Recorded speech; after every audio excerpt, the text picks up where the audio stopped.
Welcome once again to tonight's show, in which we are accompanied by Mr. Russell Tarr. This time we will learn about how Hitler took control of the Sudetenland, part of Czechoslovakia. Thanks, Mr. Orwell. Well, you see, the Sudetenland had over 3 million Germans living in it, and as would seem normal, many wanted to be a part of Germany. However, this had some disadvantages for the Czechs. They realized that giving in would mean losing out militarily, because of their border defenses, economically because there were many industrial resources in the Sudetenland such as factories and raw materials, and finally they would be losing out politically, their independence. I see. So what did Hitler do to start with? Hitler began in April of 1938 to encourage Germans in the Sudetenland to start demanding a union with Germany. He also threatened to invade if their demands were not met. Wow. What a bully. Hahaha, yes. On the 15th of September of that same year, the Berchtesgaden Conference took place.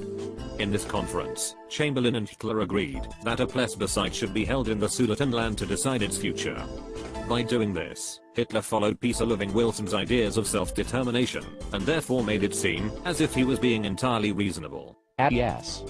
You mean Woodrow Wilson, who was the American president during World War I? Indeed. So what happened next? A week later, Hitler radically changed his mind, and demanded that the Sudetenland was surrendered immediately.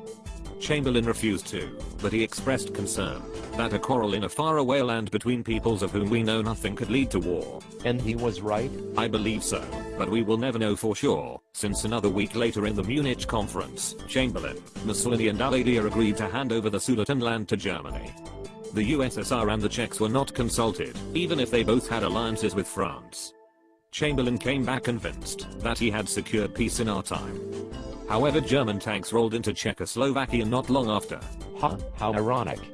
It's time to say goodbye now. Thank you, Mr. Tarr. I'll see you next week.